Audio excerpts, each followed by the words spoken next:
नमस्कार, स्वागत है आपका कमोडिटी अगले हफ्ते में, जहां हम आपको कमोडिटी से जुड़े तमाम सवालों के जवाब देंगे ही साथ ही कमोडिटी मार्केट में अगले हफ्ते के लिए ट्रेडिंग रणनीति बनाने में हम आपकी मदद करने वाले हैं। कमोडिटी मार्केट में बाजार को समझने के साथ साथ रणनीति बनाना भी बेहद जरूरी है, बात चाहे सोने चांदी की हो, बेस मेटल्स की या फिर एग्री कमोडिटी की। ट्रेडिंग की बारीकियों को समझने से जोखिम तो कम होगा ही, आपके लिए मुनाफे के रास्ते भी खुल जाते हैं। इस हफ्ते कमोडिटी बाजार के अनुभव के आधार पर अगले हफ्ते की शानदार ट्रेडिंग की रणनीति बनाने में हमारे एक्सपर्ट्स आज आपकी पूरी मदद करेंगे, जिसके लिए शो देखना बेहद जरूरी है। तो चलिए शुरू करते हैं कमोडिटी अगले हफ्ते। और आज हमारे साथ 3 मेहमान हैं जो आपको रणनीति बनाने में मदद करेंगे। चिंतन मेहता हैं हमारे साथ, अवान ग्रुप के सीईओ हैं, रविंद्र राव हैं कोटक सिक्योरिटीज से, और वीरेन वकील साहब हैं पैराडाइम कमोडिटी एडवाइजर से। आप तीनों मेहमानों का स्वागत है। सबसे पहले बात गोल्ड की होगी, क्योंकि गोल्ड का मार्केट काफी उठापटक भरा रहा। इस हफ्ते गोल्ड $1900 के नीचे भी चला गया। चिंतन, आपसे मेरा पहला सवाल होगा, क्या लग रहा है जिस तरह की चाल गोल्ड की रही है, एक हेल्दी करेक्शन भी देखने को मिल रहा है, आपको लग रहा है कि गोल्ड में और भी गिरावट की संभावना बनी हुई है? और जो अगले हफ्ते के हिसाब से जिन्हें इन्वेस्ट करना है, ट्रेड करना है, क्या है पोजिशनली आपका व्यू क्या बन रहा है गोल्ड को लेकर? देखिए, अगर आप देख रहे होंगे तो वर्ल्ड के हर एक जो सेंट्रल बैंक के हेड है, गवर्नर्स है, वो लोग सब इन्फ्लेशन के ऊपर अपना बड़ा फोकस रख रहे हैं और बोल रहे हैं कि लगातार यहाँ से वो रेट हाइक तो होने की उम्मीद है, स्पेशली यूएस गवर्नमेंट से।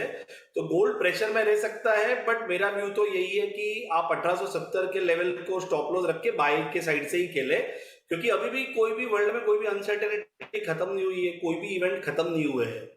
रशिया यूक्रेन वॉर चल ही रहा है, बराबर है। और वहां पे यूएस वगैरह में भी आप अगर देखो तो आपके जो ईटीएफ है वहां पे भी इनफ्लो आ ही रहे। So as per my understanding, मेरे ख्याल से तो बाई की तरफ से ही खेलना चाहिए, but we should always keep stop loss. 1870 का स्टॉप लॉस बनाए रखना बहुत जरूरी है। तो ये व्यू गोल्ड के लिए आपका है। रविंद्र जी, आपको क्या लग रहा है किस तरह की चाल गोल्ड की अगले हफ्ते रहेगी, क्योंकि ये काफी उठापटक रहा, करीब करीब 3.5 महीने का निचला स्तर भी गोल्ड में देखने को मिला, हल्की रिकवरी भी फिर वहां से आई। अब चिंता सिर्फ सेंट्रल बैंकों के सख्त बयान की तरफ से है, क्योंकि उनका पूरी तरह से फोकस महंगाई को लेकर है। क्या करे पोजिशनली, किस तरह का नजरिया बनाए गोल्ड में अब? गुड आफ्टरनून विश्वमोहन जी। विश्वमोहन जी, अगर आपको याद होगा पिछले वीक में हमने कहा था कि 1930 का जो लेवल है वो बहुत क्रूशियल है, और अगर वो ब्रीच हो जाता है तो $1889 तक के आने के चांसेस है। और and it has come very close. अगर आप स्पॉट का प्राइसेस देखें तो 1890 के करीब आके वहां से हमने एक बाउंस बैक देखा है। मेरे हिसाब से गोल्ड अभी भी एक ट्रिकी पोजीशन में है। आई वुड से कि ओवरऑल लॉन्ग टर्म व्यू इसका अभी भी इंटैक्ट है, क्योंकि अगर अगर फेड का जो स्टांस है, हमने देखा है कि जो जुलाई मीटिंग है उसमें जो प्रोबेबिलिटी है that has gone above 80% of a rate hike of 25 basis points. और अगर ये होता भी है तो मेरे हिसाब से then recession will be sure. और सितंबर में भी रेट हाइक के चांसेस थोड़े बहुत बढ़ रहे हैं। तो अगर रिसेशन भी होता है तो I think that is again good for gold. और अगर रेट हाइक नहीं होता है तो भी गोल्ड के लिए अच्छा है। तो ये मेरे ख्याल से जो अभी अभी जो हम फॉल देख रहे हैं दैट इज शॉर्ट टर्म, और हमें नहीं लगता है कि this will go for a very long period. हो सकता है कि गोल्ड में कहीं ना कहीं हमें एक सपोर्ट मिल जाए यहाँ से। 1889 इज द इनिशियल सपोर्ट जो मैं देख रहा हूँ। उसके नीचे अगर जाता है तो 1860 तक के लेवल्स गोल्ड में पॉसिबल है। लेकिन मेरे हिसाब से जो लंबी अवधि के निवेशक है, I think they should think of starting investing from here on, क्योंकि एमसीएक्स पे भी देखे तो 57,000 57,500 का एक बहुत ही अच्छा सपोर्ट निकल के आ रहा है। तो मेरे हिसाब से गोल्ड के लिए अभी एज ऑफ नाउ अगर शॉर्ट टर्म में अगर आप मुझे पूछे तो it is still stuck in a range. ऊपर में 1930 1935 का एक रेजिस्टेंस है, लोअर साइड में जैसे मैंने बताया 1889 का एक सपोर्ट है। This is spot levels which I am talking about, और ये इसके बीच में ही ट्रेड कर रहा है गोल्ड। तो जब तक ये रेंज नहीं निकलता तब तक मेरे हिसाब से ये रेंज बाउंड रहेगा। डॉलर इंडेक्स भी देखे तो डॉलर इंडेक्स में बहुत बहुत ही आई वुड से बहुत ही म्यूटेड मूवमेंट है। 103 के ऊपर चल रहा है, लेकिन it is not showing very aggressive momentum as of now. GDP के आंकड़े अच्छे आए थे ये वीक में, वो उसने भी थोड़ा सपोर्ट किया है डॉलर के राइज के लिए। तो मेरे हिसाब से आगे जाके भी I think it will be all data dependent. जो जुलाई मीटिंग है उसके पहले एक नॉन फार्म पेरोल्स का डेटा आएगा, सीपीआई डेटा आएगा, आई थिंक उसके ऊपर काफी डिपेंड करेगा। तो तब तक के लिए मुझे लगता है कि गोल्ड थोड़ा सा प्रेशराइज्ड रह सकता है। शॉर्ट टर्म में मेरे हिसाब से थोड़ा सा डाउनसाइड लग रहा है, लेकिन अगर लॉन्ग टर्म की बात करें तो I think it's a very good opportunity. Term के लिए बेहतर अपॉर्चुनिटी यहाँ पर है। शॉर्ट टर्म में डाउन ट्रेंड देखने को मिल सकता है, दबाव दिख सकता है। रिकॉर्ड से देखें तो करीब करीब 4,000 रुपए नीचे है सोने का भाव एमसीएक्स पर। बीरेन जी, अगर अगले हफ्ते का रेंज अगर आप बता दें, और ऊपर की तरफ कहां तक आप गोल्ड को जाते हुए अगले हफ्ते में देख रहे हैं और नीचे की तरफ कहां तक देख रहे हैं? फिलहाल तो ये कंसोलिडेशन वाला मार्केट है, बट वीकेंड में चाइनीज स्टिमुलस आता है या नहीं वो काफ़ी अहम सवाल होगा, क्योंकि आज का पीएमआई डेटा काफ़ी कमज़ोर है। अगर कोई बाउंस आता है प्रोबेबली 59,200 का, तो वो मैं 10-12 दिन के 6-8 दिन के व्यू से मैं शॉर्ट अपॉर्चुनिटी समझूंगा। अभी मार्केट इंटरिम वीकनेस में है, और ब्रॉडर रेंज अगर आप मुझे पूछेंगे तो मैं 56,000 से 59,500 की मान रहा हूँ। चलिए, ये तो गोल्ड को लेकर व्यू हो गया। अब चांदी की बात कर लेते हैं। हालांकि चांदी के लिए अगर इस हफ्ते की अगर बात करें तो चांदी की चाल एक दायरे में ही कह सकते हैं, बहुत ज़्यादा एक्शन तो नहीं था। 67,800 से 69,850 के आसपास, यानी 70,000 के आसपास कह सकते हैं। 2,500-3 हज़ार रुपए के रेंज में चांदी रही है। अब चिंतन, आप बताइए चांदी को लेकर आपका व्यू क्या बन रहा है? चांदी को अगर किसी को खरीदना है तो किन लेवल्स का इंतजार करे, कहां पर खरीदारी बेहतर समझदारी होगी चांदी में? चांदी के करंट लेवल बहुत ही अच्छे लेवल है। मुझे लगता है यहाँ से अच्छी खासी आपको अपटिक मिल सकती है। गोल्ड क्योंकि दबाव में है तो चांदी भी वो बहुत बढ़ नहीं पा रही है, बट जैसे ही गोल्ड का ट्रेंड थोड़ा भी शिफ्ट होता है तो चांदी यहाँ से बहुत आउट परफॉर्म कर सकती है। तो मुझे ऐसा लगता है कि चांदी के करंट लेवल 68,000 टू लेवल से 65,000 are very great level to buy. I think यहाँ पे बहुत अच्छे से आप अक्यूमुलेट कर सकते हो फॉर अ बेटर रिटर्न। जी, आपको भी लग रहा है जो ये करंट लेवल है चांदी का, आपको भी पसंद आ रहा है, लुक्रेटिव लग रहा है? और पोजिशनली अगर किसी को खरीदना है तो चांदी खरीदने की सलाह देंगे या अभी आप वेट करने की उनको सलाह देंगे? नहीं, मेरे हिसाब से पोजिशनली चांदी एक अच्छा लेवल्स पर है, क्योंकि जब भी 77-78,000 गया था चांदी, उसके बाद से वहां से अगर देखे तो ऑलमोस्ट एक 10% का फॉल हमने चांदी में देखा है। तो मेरे हिसाब से from long term perspective it is good, लेकिन अगर प्राइस एक्शन देखे चांदी में, अगर फंडामेंटल्स देखे, पहले मैं फंडामेंटल्स के बारे में बोलूंगा। फंडामेंटल्स देखे तो फंडामेंटली आई थिंक सिल्वर में दोनों ही साइड से दबाव आ रहा है। अगर आप इंडस्ट्रियल मेटल्स देखें, इंडस्ट्रियल मेटल्स में वीकनेस है। गोल्ड देखे तो गोल्ड में वीकनेस है। तो उस वजह से चांदी में एक अपटिक आता भी है तो भी सस्टेन नहीं कर पा रहा है। जैसे हमने पिछले वीक में कहा था कि 71,000 तक की पॉसिबिलिटी है। 71,000 के करीब आया भी चांदी, लेकिन उसके बाद हमने एक डाउनफॉल देखा, क्योंकि गोल्ड में एक अच्छा खासा फॉल आया, कॉपर में एक अच्छा खासा फॉल आया। बट चांदी में उतना स्टीप फॉल नहीं आया, क्योंकि चांदी में ऑलरेडी अच्छा खासा करेक्शन आ चुका है। तो मेरे हिसाब से from a long term perspective yes, चांदी एक अच्छी बाई है। From a very short term perspective मेरे हिसाब से 71,000 71,500 का कैप रहेगा। उसके ऊपर जाता है तो मैं थोड़ा सा कन्विक्शन में आऊंगा from a short to medium term. और लोअर लेवल्स पे आई थिंक 67,000 67,500 की एक अच्छा सपोर्ट है, तो वो ब्रीच नहीं करना चाहिए। अगर वो ब्रीच कर जाता है तो फिर आई थिंक चांदी का जो पूरा पैटर्न बना हुआ है, bullish pattern, that might negate. तो मुझे लगता है कि यहाँ से रिस्क रिवॉर्ड काफी अच्छा है। 67,000 के नीचे I would not be very bullish in silver. तो अगर यहाँ से 1,000-1,500 का करेक्शन आता है तो from a long term perspective चांदी काफी ल्यूक्रेटिव लगता है। And from a short term perspective I think one should go for a range play.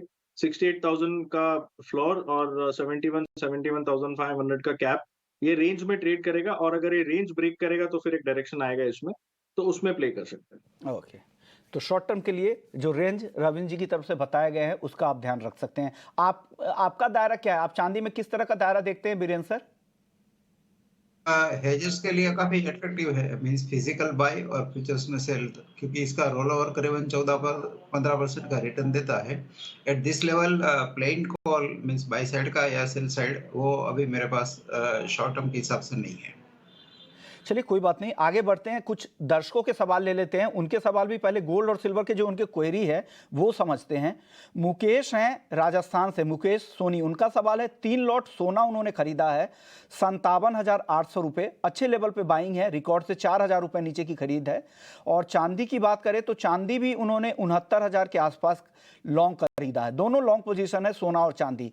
क्या लग रहा है चिंतन आपको, बाइंग का लेवल सही दिख रहा है आपको 57,800 गोल्ड का और 69,110 69,110 रुपए चांदी का, इन लेवल्स पे लॉन्ग पोजीशन है, क्या करे, होल्ड करे अगले हफ्ते के लिए? यस, डेफिनेटली होल्ड करें। मुझे लगता है यहाँ से बहुत अच्छा आपको रिटर्न बेटर मिल सकता है देन द करंट भाव। तो मुझे लगता है गोल्ड के अंदर आपको करीबन 58,500 से 58,700 के लेवल दिख सकते हैं, और चांदी मे बी अराउंड 69,500 69,800 वापस दिख सकती है।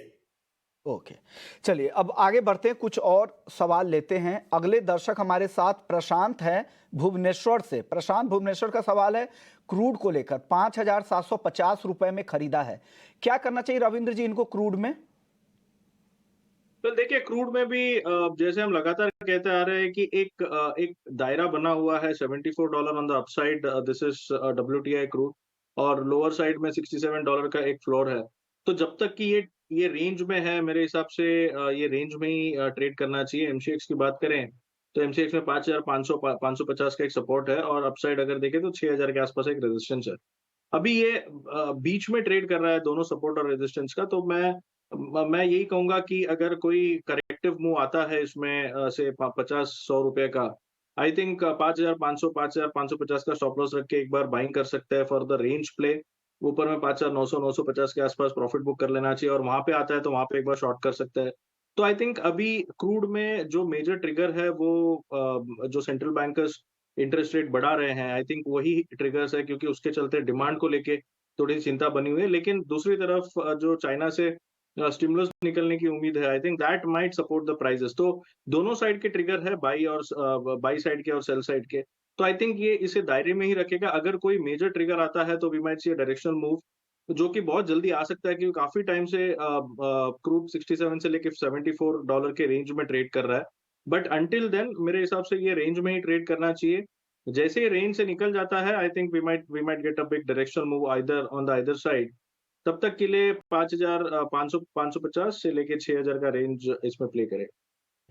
अब चिंतन आपसे मेरा सवाल होगा अनिल कुमार जी का, ये राजस्थान से इन्होंने सवाल भेजा है। इन्होंने क्रूड के 5,800 के स्ट्राइक की कॉल ऑप्शन खरीद रखी है, क्या करना चाहिए आपको? लग रहा है कि क्रूड में यहाँ से तेजी है, इनको कॉल की पोजीशन यानी तेजी की पोजीशन में बने रहना चाहिए, इन्होंने कॉल खरीद रखी है।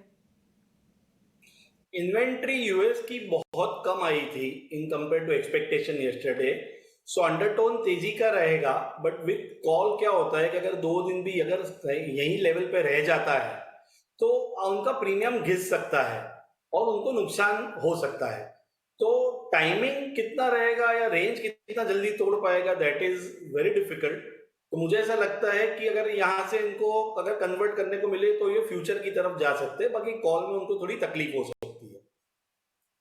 तो ये क्रूड को लेकर चिंतन की कॉल है। लेकिन चलिए आगे बढ़ते हैं, कुछ और दर्शकों का सवाल ले लेते हैं। चांदी पे 2 सवाल है, एक है राजीव निगम का कानपुर से, इन्होंने चांदी शॉर्ट किया है 69,000 रुपए के लेवल पे, और दूसरा सवाल है प्रशांत आसनसोल का, इन्होंने भी शॉर्ट कर रखा है लेकिन इन्होंने काफी ऊपर के लेवल पे किया, 76,000 के भी ऊपर किया है सिल्वर माइक्रो। रविंद्र जी क्या लग रहा है, शॉर्ट पोजीशन में बने रहना चाहिए इन दोनों ही दर्शकों को? वेल देखिए, जैसे मैंने बताया कि चांदी दोनों साइड प्ले करेगा। तो इसमें जो अभी रिसेंट हाई है, जो करीब अगर मैं देखूं तो 71,000 के आसपास का हाई है, रिसेंट हाई। आई थिंक उसका एक स्टॉप रहना चाहिए। शॉर्ट में होल्ड रख सकते हैं, क्योंकि मार्केट बाजार थोड़ा सा वीकर साइड पे ही है। बेस मेटल्स में थोड़ा सा डाउन साइड है, गोल्ड में भी थोड़ा सा डाउन साइड है। तो मेरे हिसाब से होल्ड रख सकते हैं, बट स्ट्रिक्ट स्टॉप लॉस रखिए, क्योंकि काफी वोलेटाइल रहेगा मार्केट। अगर कोई भी ट्रिगर आ जाता है either on the data front या फिर फेड गवर्नर का जो स्पीचेस है वहां से, तो फिर एक वोलेटिलिटी बढ़ सकती है इसमें।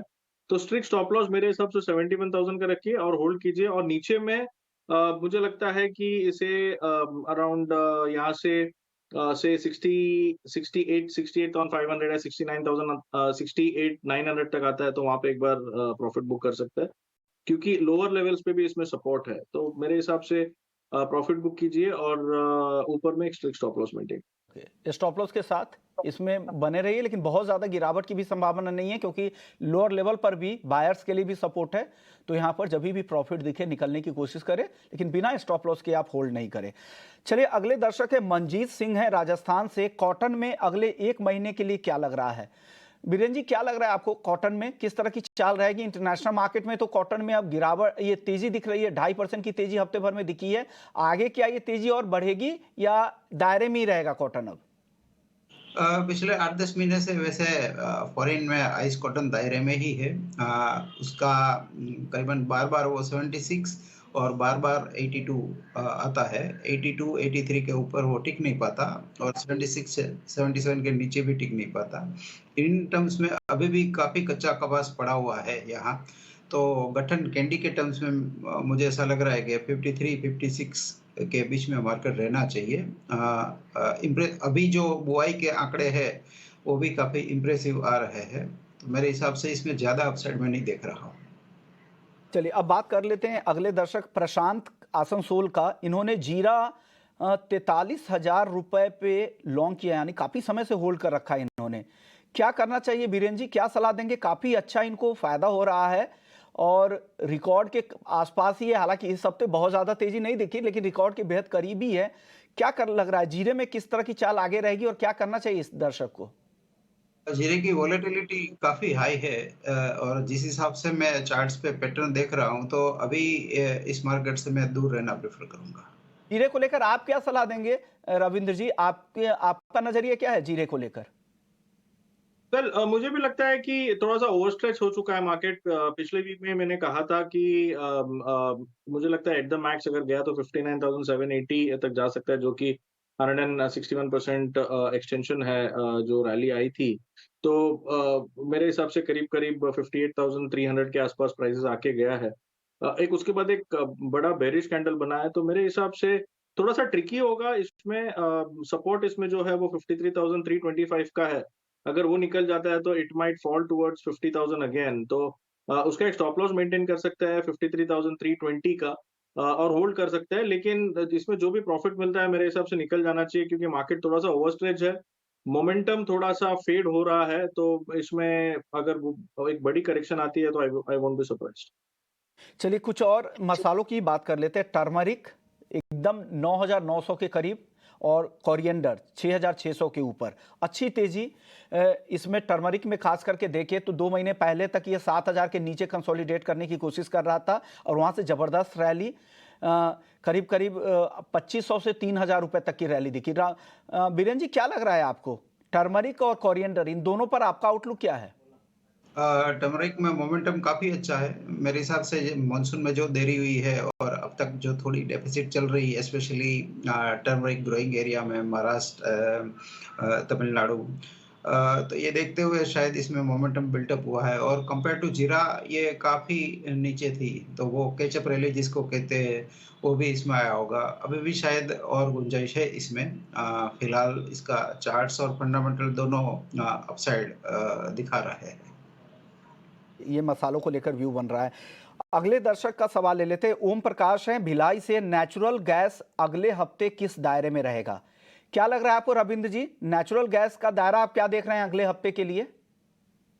वेल, नेचुरल गैस थोड़ा सा पॉजिटिव मोमेंटम में ही है। कल का जो इन्वेंट्री आया था, इन्वेंट्री भी सपोर्टिव था, तो मेरे हिसाब से नेचुरल गैस में हम बहुत ही जल्द 240 तक का लेवल देख सकते हैं। तो अगर इसमें कोई भी करेक्टिव मूव आता है towards 116, 15, I think it's a good buying opportunity. Lower levels पे 206, 204 का सपोर्ट है, तो उसका स्टॉप लॉस मेंटेन कर सकते हैं और 238 से लेकर 240 तक का टारगेट ले सकते हैं। अगले दर्शक भी नेचुरल गैस पर ही हैं। सेकू मधु हैं हैदराबाद से। 2 लॉट नेचुरल गैस 215 रुपए पे शॉर्ट किया है। क्या लग रहा है आपको चिंतन, नेचुरल गैस की चाल किस तरह की रहेगी अगले हफ्ते और शॉर्ट पोजीशन में बने रहना चाहिए या निकल जाना चाहिए? क्योंकि जो नंबर्स आए हैं, प्रोडक्शन के नंबर भी कम रहने की संभावना है और साथ ही डिमांड में भी हल्की रिकवरी की उम्मीद लगाई जा रही है। क्या कहेंगे आप? नहीं, मुझे नहीं लगता कि उनको शॉर्ट रहना चाहिए। शॉर्ट रहने में रिस्क रिवॉर्ड जो उनके फेवर में नहीं आएगा, क्योंकि नीचे की बहुत ही लिमिटेड है जगह और ऊपर जाने की जगह उतनी बनी हुई है। तो मुझे ऐसा नहीं लगता कि उनको शॉर्ट पोजीशन में बना रहना चाहिए और मौका पड़ते ही उनको अपनी शॉर्ट पोजीशन कवर करनी चाहिए। मुझे लगता है नीचे में आने के लिए 210 212 से ज्यादा की जगह नहीं है, बट ऊपर के लिए तो बहुत सारी जगह खुली है। 250 260 भी आने की उम्मीद हो सकती है। तो मुझे ऐसा लगता है कि शॉर्ट नहीं रहना चाहिए। आपको बचने की सलाह है। अगले दर्शक है पीके सिन्हा है पटना से, ग्वारगम में पूछना चाह रहे हैं कि क्या करना चाहिए, खरीदारी करनी चाहिए, क्या लग रहा है आपको? ग्वार सीट पे भी बता दीजिए बीरेन जी, और ग्वारगम में भी बता दीजिए क्या आउटलुक है। एक नरमी के बाद अब वापस से यहाँ पर तेजी बनती जा रही है ग्वार में। बारिश जैसे ही आई है तो वो डिस्काउंट हो गया वो फैक्टर। अब ऐसा लग रहा है कि ग्वारगम में शायद हम 12,200 तक देखेंगे अगस्त कॉन्ट्रैक्ट के हिसाब से, और ग्वारगम अगस्त कॉन्ट्रैक्ट के हिसाब से अगर देखें तो 5775 820 इनिशियल रेजिस्टेंस आना चाहिए।